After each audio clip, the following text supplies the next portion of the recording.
Buenas noches, Rodrigo. Buenas noches, Catalina, Miranda ahí presente y también Marcelo Campos. Claudia, buenas noches. Espero que haya sido un día relajado. No, difícil, difícil, difícil. Yendo de aquí para allá, de allá para acá, levantándose temprano, viajando largas distancias y ahora con clase.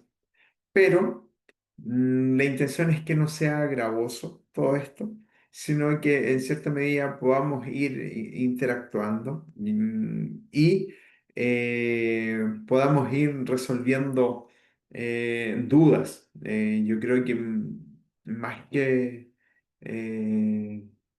se establezca quizás un diálogo, no diálogo, sino que algo unilateral, podamos ir resolviendo algunas dudas. ¿Ya? Elba, buenas noches también para usted.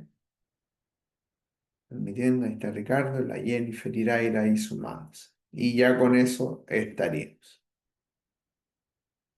Ah.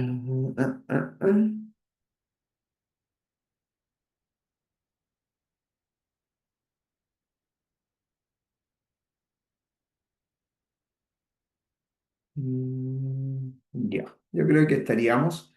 Hoy día empezamos a entrar ahí a tierras un poco más derecha. Yo creo que hasta ahora habíamos visto situaciones, accidentes, eventos en los cuales teníamos algún grado que si bien podrían llegar a ser vitales y podrían dejar secuelas importantes para el paciente, para la víctima, entramos a órganos que pueden llegar a ser, que son altamente vulnerables y que cualquier daño que pueda ocurrir sobre esos órganos puede ser catastrófico y puede dejar muchas secuelas, muchas secuelas. ¿Ya? Entonces empezamos y lo que vamos a ver ahora es lo siguiente. Oh, ahí está analizando unos datos. Chu. Acá, esta y acá. La pregunta del millón. Se ve, ¿no es cierto? Sí, profesor, se ve. Ya, Marcelo, muchas gracias. Entonces, vamos a, vamos a comenzar viendo primeros auxilios en pacientes que están con accidentes cerebrovasculares, ¿ya? O los infartos cerebrales, o, bueno, dentro de los accidentes cerebrovasculares vamos a considerar accidentes cerebrovasculares isquémicos y hemorrágicos. Y creo que lo viene a continuación. ¿Ya? Vamos entonces a... ¿Alguno de ustedes conoce a algún familiar que tenga o que haya sufrido un accidente cerebrovascular? Eh, Familiares, no, pero yo he tenido un par de clientes Ah, ya. ¿Y clientes cerebrovasculares. cómo? Cuéntenos, ¿cómo llegan caminando esas personas si es que llegan caminando al banco? Han llegado con asistencia, con Mm. alguien que lo soporte porque eh, el equilibrio ya no es el mismo y la Ya. movilidad en general les toma siempre un lado. Ah, ya. Eh, He tenido clientes que no pueden hablar, hasta los que hablan y tienen la mitad de la cara como dormida. Ya, Ha tenido un poquito perfecto. de todo. Ah, ya, o sea, esas son las secuelas con las que un paciente podría quedar luego de sufrir un accidente cerebrovascular. Lo importante acá, y nuevamente, claro, porque hacía esa introducción de que si bien con los primeros auxilios en heridas, los primeros auxilios en fractura, los primeros auxilios en cortes, quizás pueden, o sea, son importantes por el hecho de que podríamos evitar infecciones, podríamos evitar el uso de antibióticos, podrían varias cosas. Acá la relevancia de estos cuadros es que si no actuamos de una manera oportuna, no se nos va a infectar la herida, no, en absoluto. Es que el paciente podría llegar a presentar secuelas motoras, sensitivas, cognitivas, de por vida, que lo que hace finalmente es aumentar la dependencia de la persona. Por una parte, aumenta la dependencia, aumentan los costos para la familia y obviamente la independencia se puede llegar a reducir y puede que sea necesario eh, la contratación de cuidadora y todo eso porque existió la posibilidad de haber actuado oportunamente, pero no se hizo.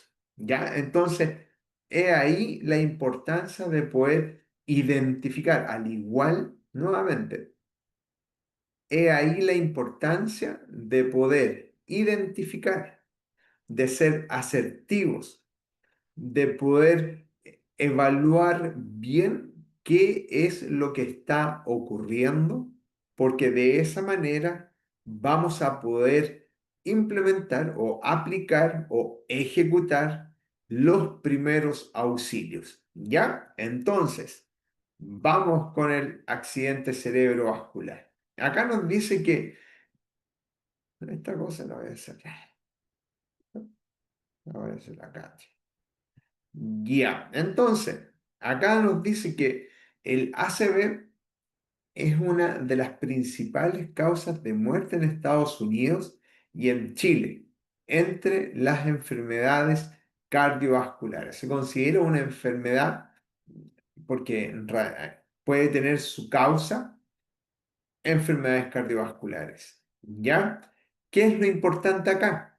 Reconocer identificar muy bien cuáles son los síntomas que presenta el paciente. ¿Para qué?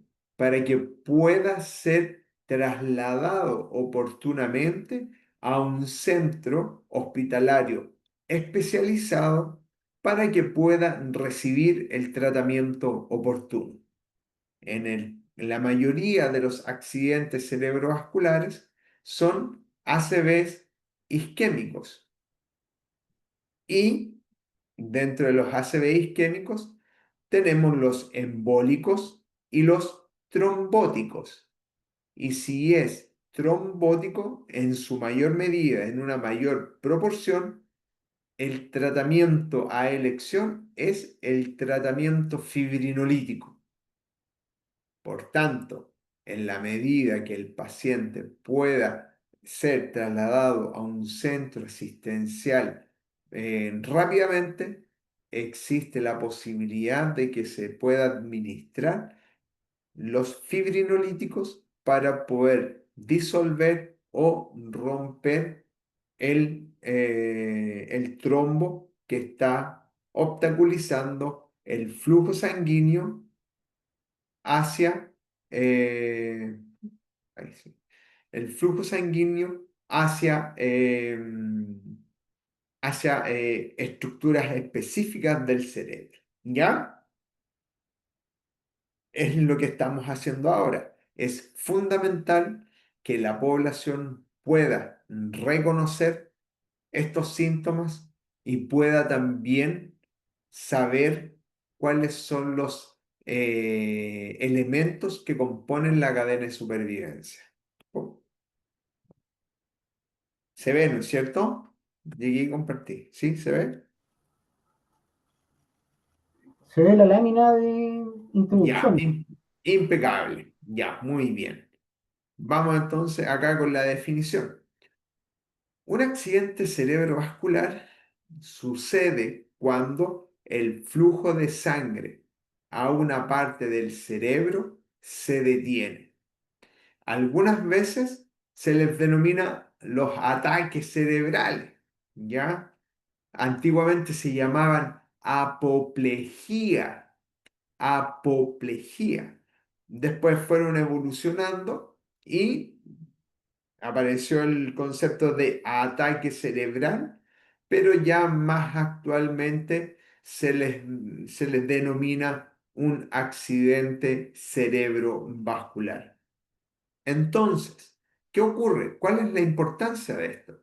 Que si el flujo sanguíneo se detiene por algunos segundos, el cerebro no recibirá los nutrientes, ahí está, no recibirá los nutrientes ni el oxígeno. Por tanto, ¿qué va a ocurrir si esa porción del cerebro o esa región del cerebro no recibe la sangre que transporta los nutrientes y que transporta el oxígeno? Esas células van a empezar a morir y va a causar un daño permanente, ¿ya? Eso es como la secuencia. Hay otros eventos, por ejemplo, que son, eh, que son, por ejemplo, hay zonas, claro, si se detiene el flujo por completo, el tiempo que requiere, el, van a haber estructuras cerebrales que van a ser, que se van a dañar, pero existe la posibilidad de que se pueda reperfundir. Hay varios conceptos ahí. Y se pueda reperfundir esa región del cerebro que en principio había estado sin oxígeno, sin nutrientes, porque no había sangre, porque había un trombo que había obstaculizado el flujo, pero si se logra con tratamiento fibrinolítico desobstruir, romper ese trombo, ese coágulo, se va a poder restablecer el flujo y vamos a tener nuevamente, o vamos a evitar más bien, esta muerte de las células cerebrales, que son las neuronas. Si bien hay definición, si bien aparecen estas 8D del accidente cerebrovascular, debemos claro, el ideal sería que uno pudiese aprenderse eh, estas 8D. Pero en la vida normal uno no anda aprendiendo las 8D. Hay muchas otras cosas a las cuales ponemos atención. Pero sí, en suma, lo que es importante es detectar, identificar los síntomas, avisar al número de emergencias, trasladar rápidamente al servicio de emergencia, identificar la severidad del cuadro a través de un proceso de triage, recolectar los datos, probablemente imagenológicos, para poder determinar, ahí va la edad, si es que toma tratamiento anticoagulante, si es que el escáner que le realizan, la resonancia nuclear magnética que le realizan al cerebro. ¿Para qué? Para poder determinar el mejor tratamiento, que puede ser tratamientos fibrinolíticos o estrategias intraarteriales, ¿ya? Y luego, después de recibir el tratamiento, manejarlo sí o sí en una unidad de tratamiento del ataque cerebral, las famosas UTAC, ¿ya? Se recomienda que pudiesen ser mantenidos en estas unidades porque al recibir una gran cantidad de pacientes, tienen suficiente experiencia para poder manejar este tipo de patologías. Y al tener más experiencia, existe un mejor manejo, ya por parte de todo el equipo, neurólogo, enfermeras, TENS, kinesiólogo con la neurorehabilitación y también la utilidad de, o sea, de crear estas unidades que reciban solo a estos pacientes con accidentes cerebrovasculares, es que también existe una identificación de complicaciones de una manera precoz. Por ejemplo, si un paciente cuando llega a la UTAC simplemente no podía mover el brazo.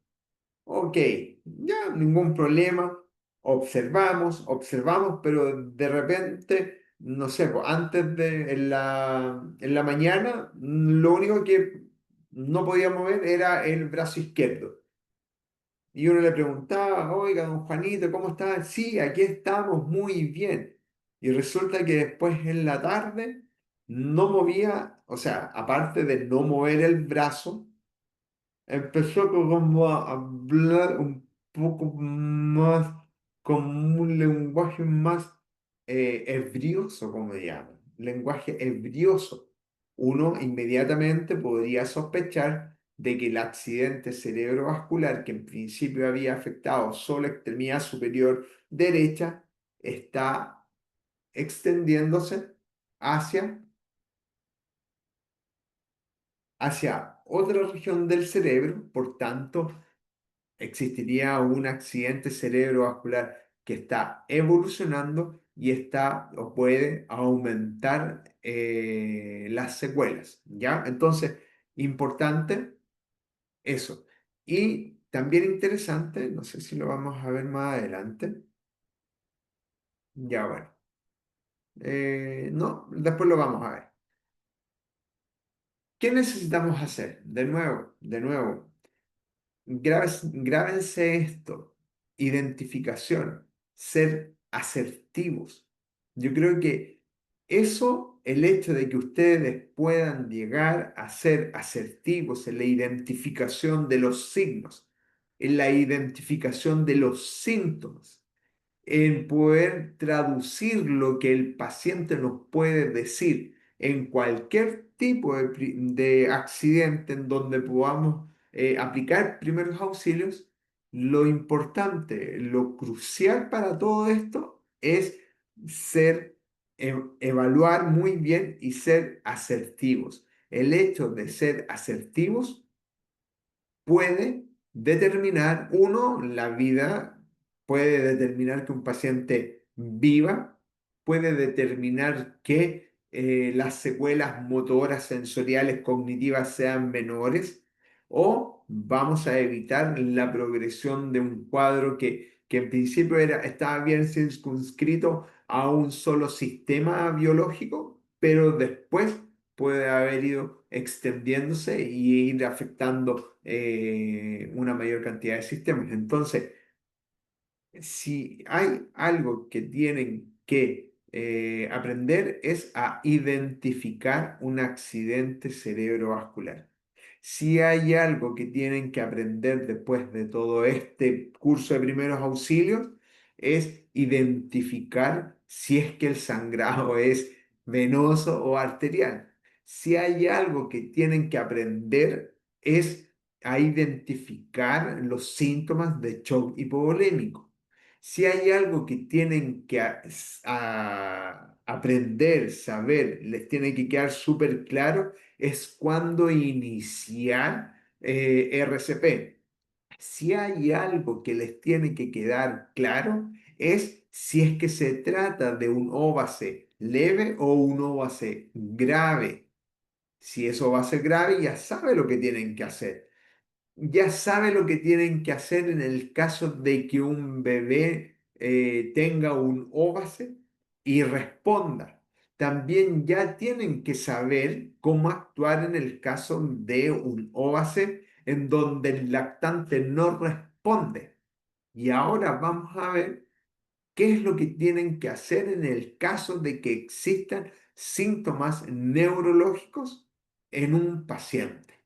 ¿Ya? Entonces, eso, yo con eso, y bueno, van a haber otros primeros auxilios más adelante, ya con eso yo me daría por pagado por el hecho de que van a poder identificar adecuadamente qué es lo que está ocurriendo e inmediatamente van a saber lo que tienen que hacer. ¿Ya? Eso, fue catarsis eso. Entonces, nuevamente, una evaluación inmediata por parte del equipo de urgencia. ¿Ya?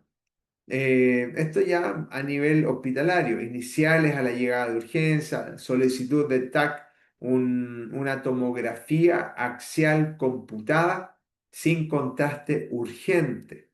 Va a haber una evaluación neurológica por el equipo de accidentes cerebrovasculares, ¿ya? La idea es que sea todo dentro de, por ejemplo, el escáner dentro de los primeros 10 minutos, la evaluación dentro de los primeros 25 minutos, que exista un neuroradiólogo capaz de interpretar el escáner.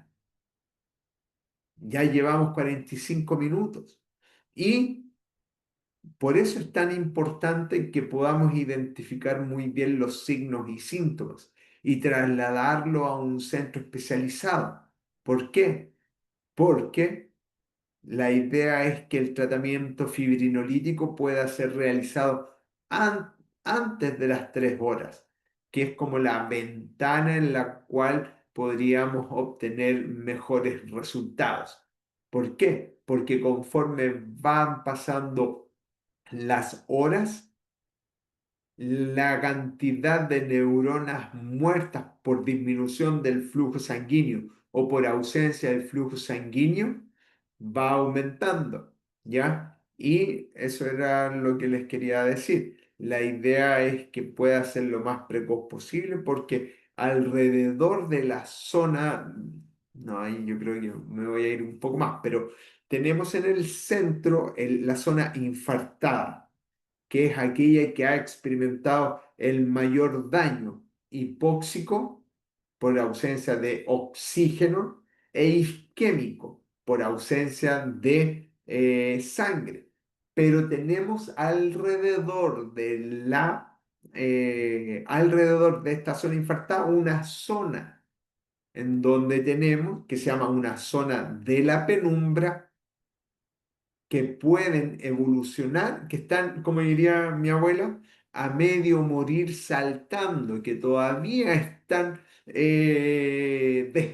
generando actividad neuronal, pero que podrían evolucionar a zonas infartadas si es que el flujo sanguíneo no se restablece. ¿Ya? Entonces, tenemos una zona infartada, imagínense 1 centímetro, por ejemplo, no es que sea 1 centímetro, es mucho más, 2 milímetros, por ejemplo, y si en la medida que nos demoramos en llevar al paciente a la urgencia, este tamaño de la lesión va a ir aumentando, va a ir aumentando, va a ir aumentando hasta que finalmente esas neuronas terminan finalmente muertas sin posibilidad de ser rescatadas y con una secuela, como les digo, que puede ser motora, sensorial, cognitiva, irreversible. Es clave entonces, ¿ya? La idea es de que todo esto ocurra dentro de las primeras 3 horas. Pero si ustedes piensan, y ahí es cuando a uno le llama la atención cómo finalmente algunas personas postergan, postergan la ida a la urgencia. No sé, hay personas, yo he conocido personas que quedaron muy secueladas desde el punto de vista motor con unas rigideces o lo que llamamos espasticidad, aumento del tono en extremidad superior, en hombro, codo, muñeca, inclusión del pulgar, ahí, la típica.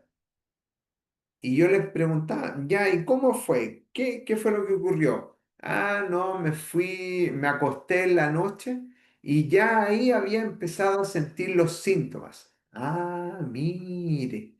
¿Y avisó? No, no avisé porque pensé que se me iba a pasar. Horror, horror. A la mañana, sí, efectivamente, se quedó dormida. Y a la mañana siguiente, claro, no era solo el brazo, no era solo el brazo, sino que era además la cara, ya no podía articular las palabras, y era la pierna. Entonces, cuando llegaban al servicio de rehabilitación del hospital, claro, obviamente uno lograba establecer una comparación entre aquellos que habían sido atendidos de una manera precoz versus aquellos que habían sido atendidos de una manera tardía. Entonces, el llamado es a que si logran identificar síntomas que vamos a ver a continuación, logran identificar síntomas, lleven a su familiar, lleven a cualquier persona al servicio de urgencia porque eso podría ser indicador de que está cursando con un accidente cerebrovascular. ¿Ya? La idea es que sea todo dentro de 3 horas, lo más precoz posible. Al igual que en el infarto, el tiempo que transcurre son células que se van muriendo, ¿ya? Y si no logramos restablecer rápidamente el flujo, no vamos a poder rescatar esas neuronas. Y si se dan cuenta, acá no hay mucho que hacer en primeros auxilios, salvo identificar la sintomatología. No vamos a inmovilizar, no vamos a comprimir, no vamos a identificar, a no ser de que sea súbito, se caiga, se rompa el cuero cabelludo. Aparte de eso, no. O a lo mejor puede entrar en un paro cardiorrespiratorio. Pero acá el primer auxilio que le podríamos dar, entregar a un paciente así es la identificación, notificación y el traslado. Eso es. Entonces,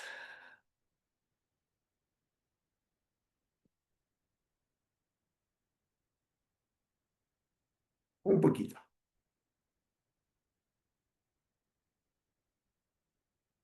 Ya, ahí, ya. Entonces, eh, algoritmo para sospechar de un accidente cerebrovascular. ¿Ya? Identifique signos y síntomas de posible accidente cerebrovascular. ¿Ya? Vamos a ver si es que vamos a seguir el ABC de la reanimación, vamos a administrar oxígeno si fuera necesario, pero no estamos en un hospital y no andamos con un tanque de oxígeno, ya debemos realizar una evaluación prehospitalaria del accidente cerebrovascular, o sea, antes de llegar al hospital, tenemos que evaluarlo, ya. Vamos a verlo más adelante. Importante, súper importante, determinar la hora de inicio de los síntomas. Importante, determinar la hora de los síntomas. ¿Por qué creen ustedes que va a ser importante determinar la hora de inicio de los síntomas? Para poder establecer si es candidato o subsidiario, no subsidiario, si es candidato para recibir el tratamiento fibrinolítico. ¿Ya? Eh, Acá realizar un triage en la unidad de accidente cerebrovascular, establecer si es que aplica o no que ingresa a la unidad, a la UTAC, y alertar al hospital, considerar transferencia directa a TAC. Esto más bien es antes de que pueda llegar el paciente a la UCI o a la UTAC o al hospital especializado.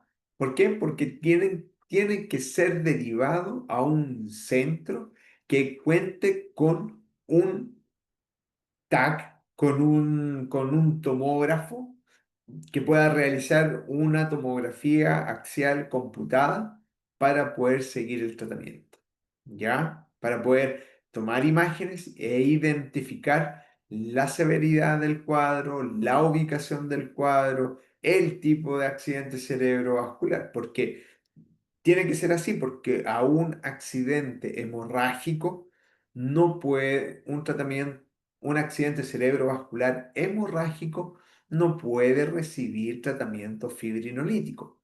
¿Por qué? Porque o si no, se exacerbaría la hemorragia, no habría cómo detenerla y podría llegar a generar una compresión del sistema nervioso central.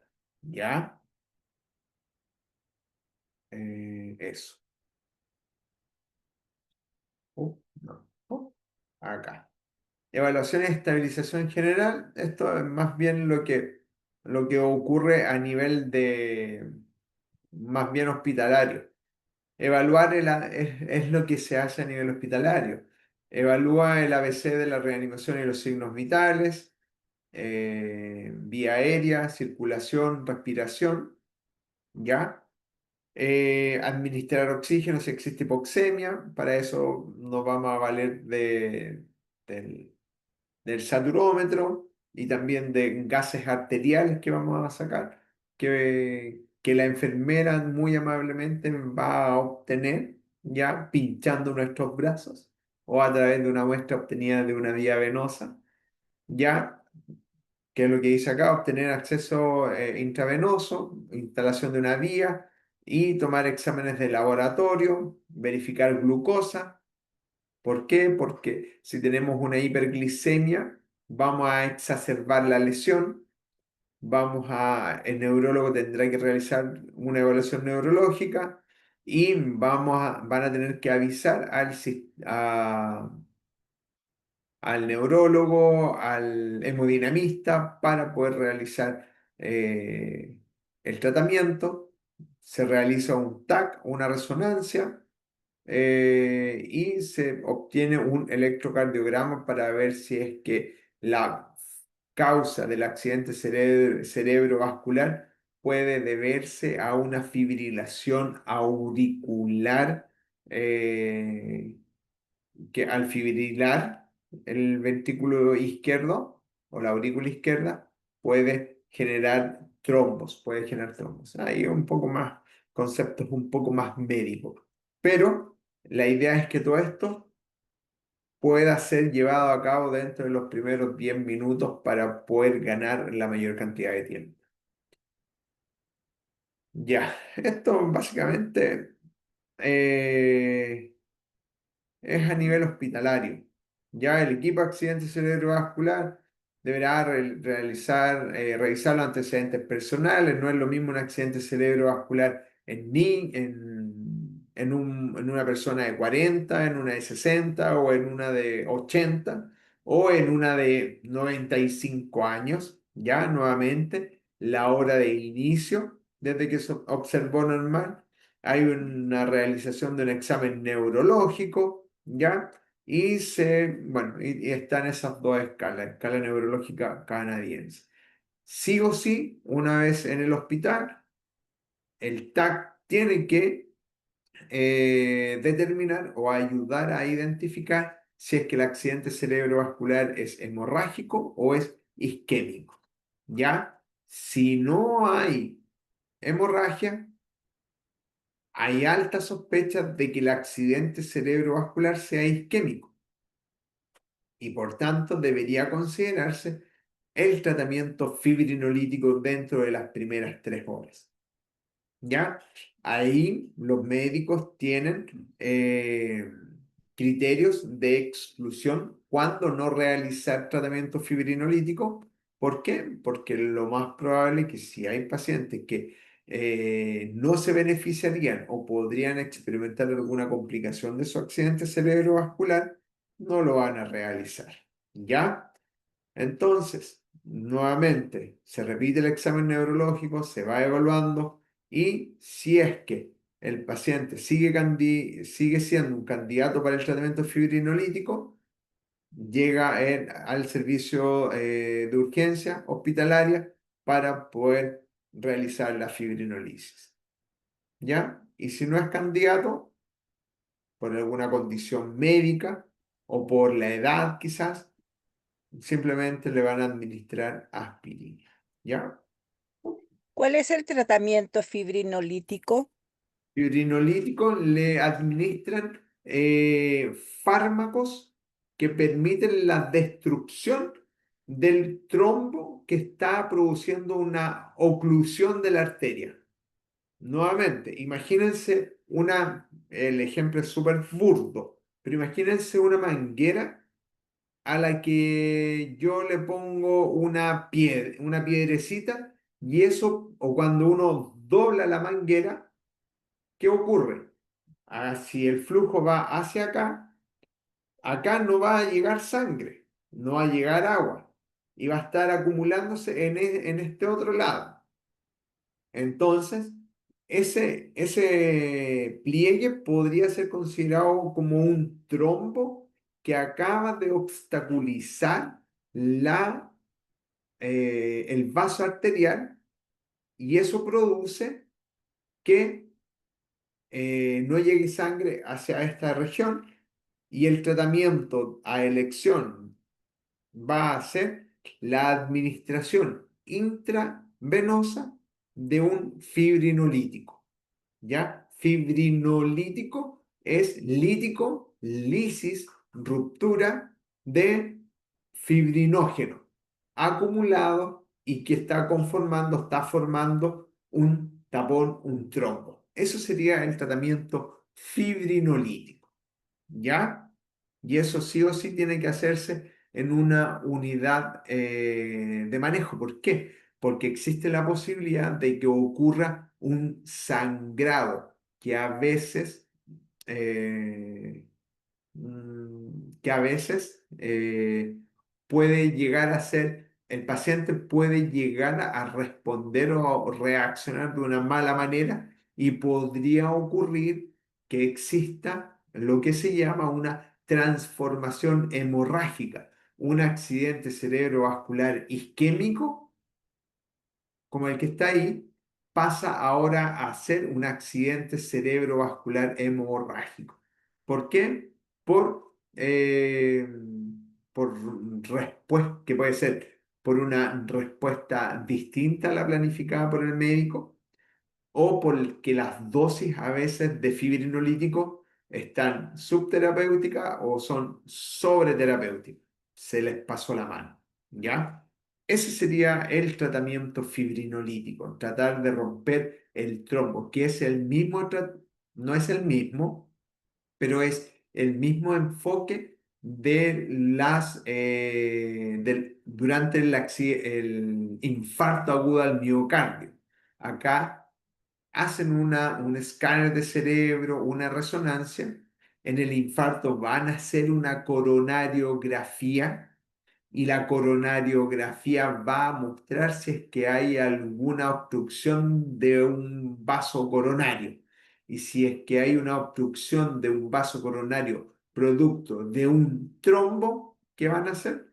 También van a realizar trombolisis, ¿ya? Trombolisis o tratamiento fibrinolítico. Trombolisis también puede ser llamado.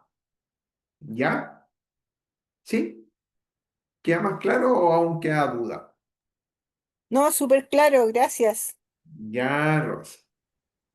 Profe, Entonces, una consulta con respecto a si yo estoy no sé, una persona que se acerca, tiene los ojos medios rojos con esta cuestión de los vasos dilatados en la córnea, o sea, en los ojos, tartamudea y está tembloroso. Le doy agua y se le cae el agua. Eso es principio de una ACV. Pero, ¿qué pasa ya, si no tengo atención urgente? Porque según los cursos que hice anteriormente, decía que tenía que pincharle los dedos para hacer que el flujo de sangre, o sea, que bajara la presión de sangre y tenía que pinchar los dedos. ¿eso se usa, no se usa o es una falacia en pocas palabras? Porque casi todos los cursos donde lo hice siempre decían eso. Ya. A ver, Porque, explique mejor la situación. claro, mire, Paciente. supóngase, tengo una persona que viene con los ojos con los vasos dilatados, que esas arañitas que aparecen en los ojos. Ya. Tartamudea, Tartamudeo. tartamudea y le doy agua porque tiene sed y se le cae el agua por el costado. Ya. Tiene Ok. un temblor pequeño en la mano. Ya. Hasta ahí uno podría pensar, claro, si tiene lo de los ojos, esa quizás, claro, a veces uno cuando tiene los ojos rojos, claro, se ve como una mayor, se ve más marcada la capilaridad de los vasos oculares, ¿ya? Eso por sí no me podría sugerir la presencia o que exista un accidente cerebrovascular. Después, el hecho de que, y ahí eso me orienta un poco más, el hecho de que tome agua, es un signo súper frecuente, que tome agua y que se le caiga el agua. Ok. Y que además empiece a aparecer un poco de temblor, ya con eso tengo dudas razonables de que podría estar cursando un accidente cerebrovascular. Hasta ahí, súper Ya. bien. Pero continúa. Ya, en los otros cursos a nosotros no, nos preparaban porque como nosotros, bueno, en los cursos que yo hice fueron los del metro. Nosotros teníamos mucha afluencia de público y todo. Entonces Ya, los paramédicos que estaban en las estaciones muchas veces tenían que cubrir muchas estaciones. Y nosotros teníamos que estar igual prestando servicio de primer auxilio en caso de que ocurriera.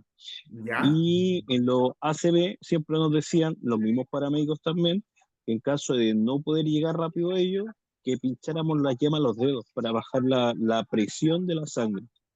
Entonces, a eso es lo que voy. ¿Es una falacia? ¿Está comprobado? ¿O solamente la persona hay que tratar de movilizarla lo más rápido posible al exterior Eh, junto con una persona y llevarla al hospital lo más rápido sí, posible? trasladarla. No, imagínate. ¿Ya? Mira, si tienes esos apuntes por ahí guardados en alguna parte, en algún mail, me lo podrías compartir, me lo podrías enviar. Pero es casi como una ¿Ya?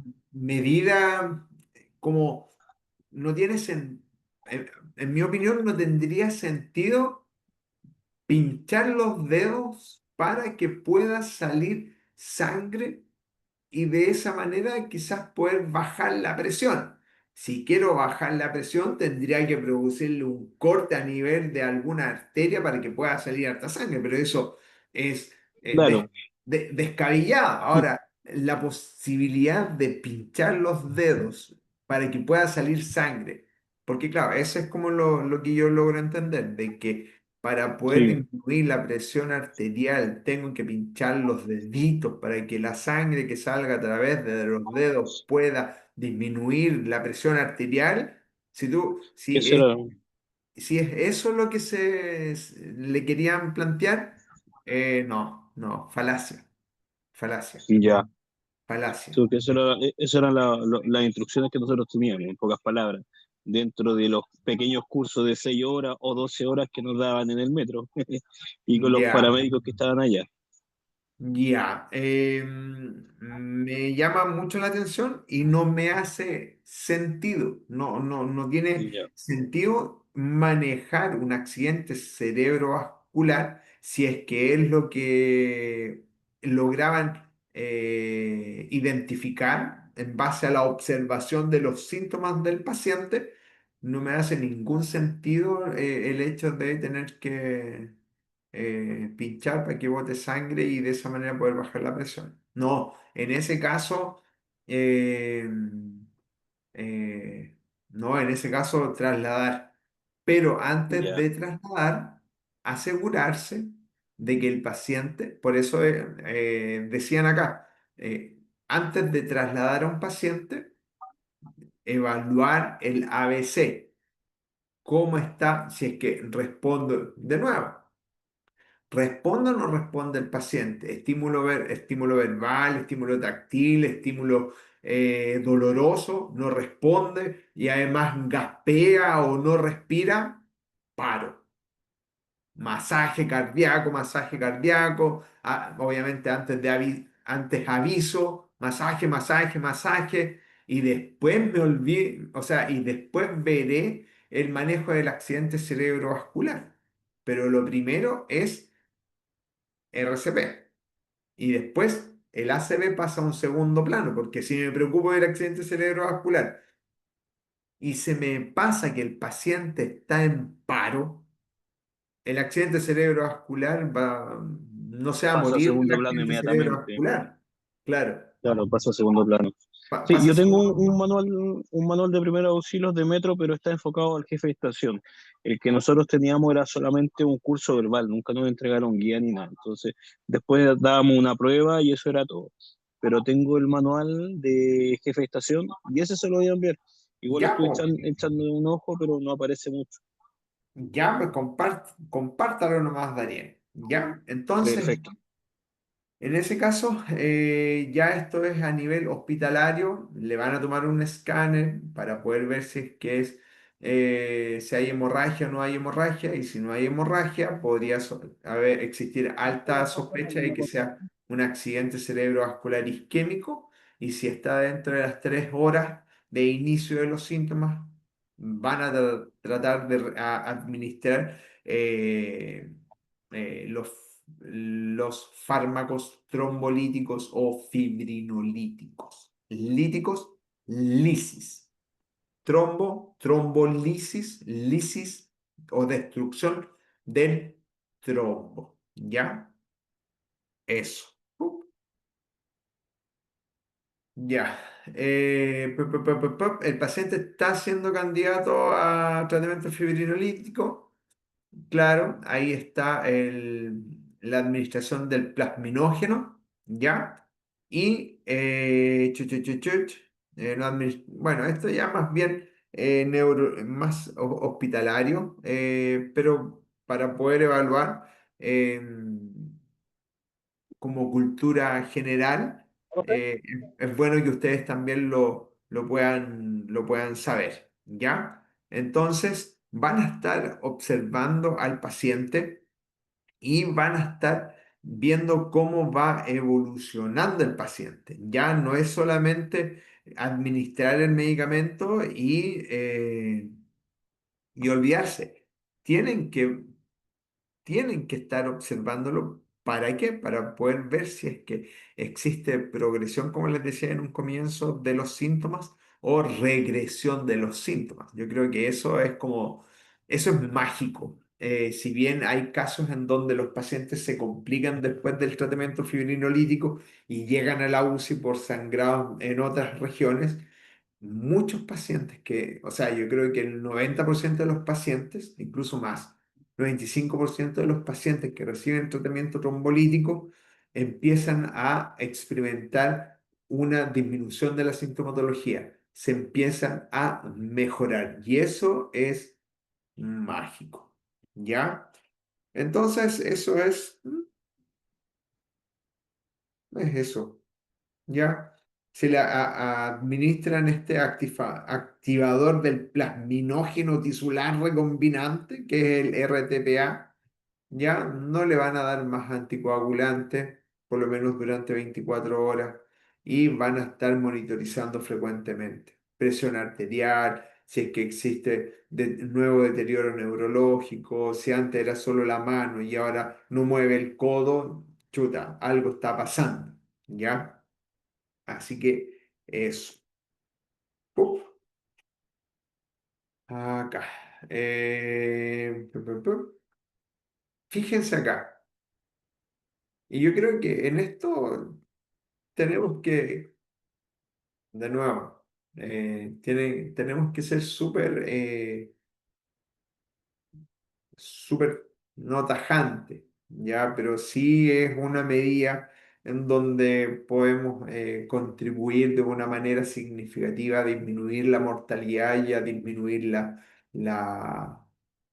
la dependencia, las secuelas.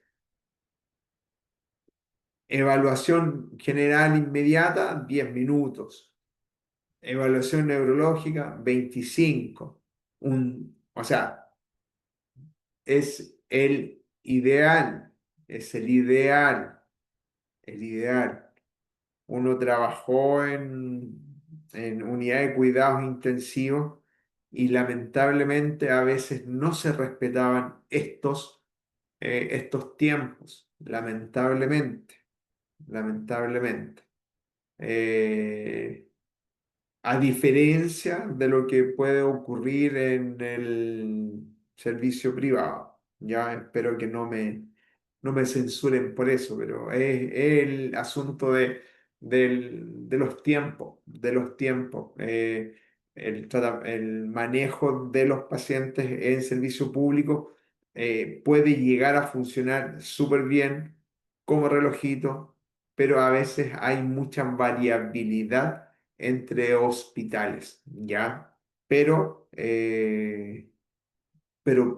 llega a funcionar. A veces hay secuencias de errores que a veces postergan la evaluación, postergan la adquisición del TAC y a veces eso puede retrasar la administración del tratamiento fibrinolítico y eso puede empeorar los síntomas. Así que esa es la... oh, oh, oh. Que fue un viejo con 16 años, que fue mamador, y va a anunciar su vista fija y le ponía... Ya. Wow, Víctor. Mire, ¿no? Pero se dan cuenta que claro, si hay algo que se desvía de la normalidad, eh, a ver, mejor lo llevo. Imagínense, claro, no es normal que aparezca un dolor de cabeza súbito y de la nada. Y si además estaba balbuceando con una mirada fija, es obvio que eso no es normal. Entonces lo lleva a la urgencia, le hacen punción lumbar, le toman un escáner para poder descartar que no tenga, no sé, un accidente cerebrovascular. Oh, mira, sería interesante ver, claro, posibles causas. Acá Víctor nos cuenta de que le volvió nuevamente hace 2 años. Puede que exista ahí algún foco, alguna condición, alguna desde la nada, alguna otitis que a lo mejor pudiese estar generando ahí algún episodio de meningitis frecuente. No, no es muy raro. Habría que identificar si es que está inmunodeprimido, si es que inmunodeprimido, hay que evaluar cuál es la bacteria que pudiese estar generando la meningitis, a lo mejor puede que sea la misma o puede que sea otra bacteria la responsable de la meningitis. Ahí hay que armar el caso, pero sí, pero a mí lo que me llama viral. Ah, ya. Ahí habría que ver los antecedentes, pero sí, es raro que un niño pueda presentar 2 cuadros de meningitis sin que tenga alguna puerta de entrada de ese virus. Eso es lo que pasa, ¿ya? Por dónde entra ese virus a un sistema súper hermético como es el sistema nervioso central. Eh, Habría que estudiarlo. Así que lo importante acá es la evaluación precoz por parte de cada uno de nosotros y ante la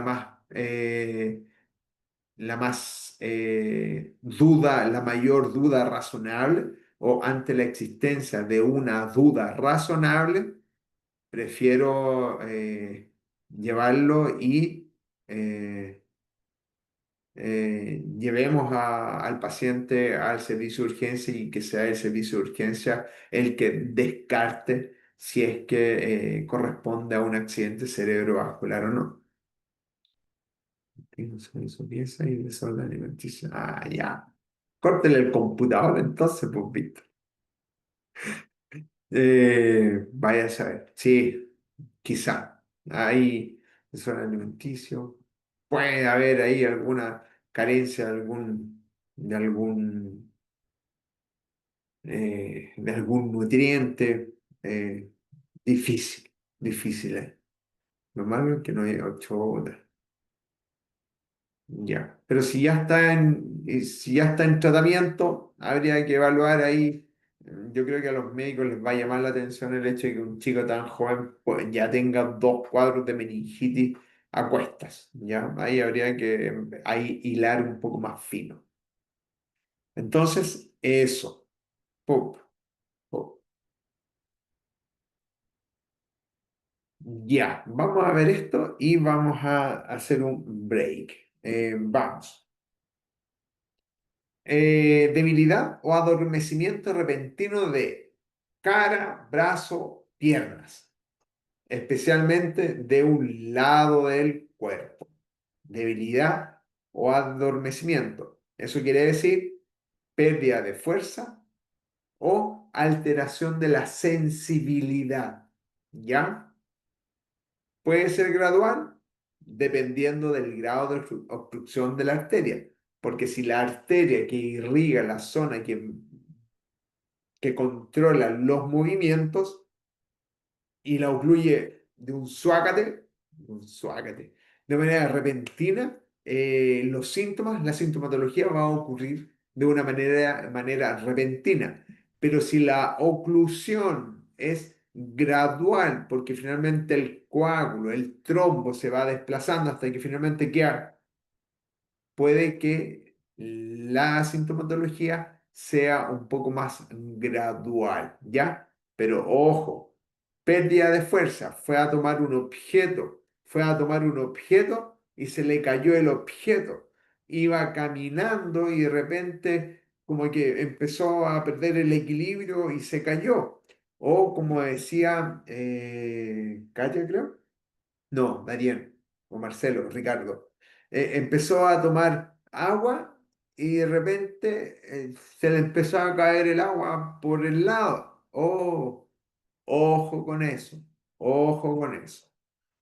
No solo eso, sino que además, porque puede ser que un adulto mayor, que puede estar, no sé, en una vida un poco más quieta, más tranquila y a lo mejor pero, ¿qué pasa si de repente empieza como a confundirse y empieza incluso a tener alucinaciones? O se empieza a confundir o empieza a dar un lenguaje ininteligible, como dicen, que no se puede entender, que no se puede comprender. Ojo, ojo ahí. ¿Por qué? Porque la sintomatología va a depender de la zona del cerebro que se está viendo afectada. Incluso hay personas que pueden desarrollar como sintomatología o como signo ceguera. ¿Por qué? Porque probablemente el infarto o el accidente cerebrovascular está ocurriendo en la región posterior del cerebro, en el lóbulo occipital, que es la que recibe o procesa los estímulos visuales. Ahora, si hay debilidad, hay una pérdida de fuerza. ¿Y qué parte del cerebro controla la fuerza de las manos, de toda la extremidad? La región parietal, parietofrontal. Hay una región ahí que está bien delimitada. Ahora, si dejo de escuchar, probablemente el accidente cerebrovascular pueda estar ocurriendo a nivel temporal, donde está la corteza que procesa los estímulos auditivos. Ahora, ¿qué pasa si una persona de repente comienza a actuar de una manera desinhibida que no se logra entender por alguna otra causa, que no sea alcohol, alguna droga, y empieza a moverse incluso, como que está inquieto, como que no sabe qué hacer? Ojo, podría ser un accidente cerebrovascular en el territorio frontal. ¿Por qué? Porque el lóbulo frontal procesa o regula la conducta. O puede que definitivamente el paciente comience a convulsionar, y eso puede también dar cuenta de que el paciente está presentando un accidente cerebrovascular. ¿Qué pasa si trata de hablar, pero no puede hablar, no puede articular la palabra? O si yo le, o si yo le digo, claro, ahí tenemos las afasias fluentes y no fluentes. Las no fluentes son cuando tratan de hablar y no logran articular bien la palabra. Pero por otro lado, tenemos pacientes que están con afasias fluentes, en donde hablan, pero hablan palabras ininteligibles, puras cabezas de pescado inconexas que uno no logra entender.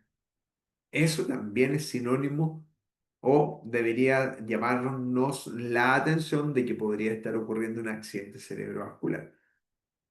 Problemas de la visión en uno o ambos ojos, problemas para caminar por pérdida de fuerza o pérdida de la sensibilidad. Si además le agregamos mareo, pérdida de equilibrio, dolor, esto es interesante. Cefalea grave repentina. De hecho, Profe, ¿podría volver a la página anterior para sacarle un pantallazo? ¡pop! Ahí está. Gracias. Ok. A ver, déjame ver.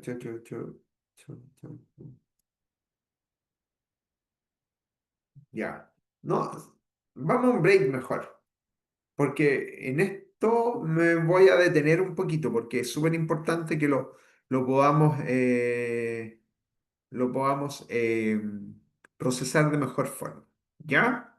Así que vamos a hacer un break y vamos.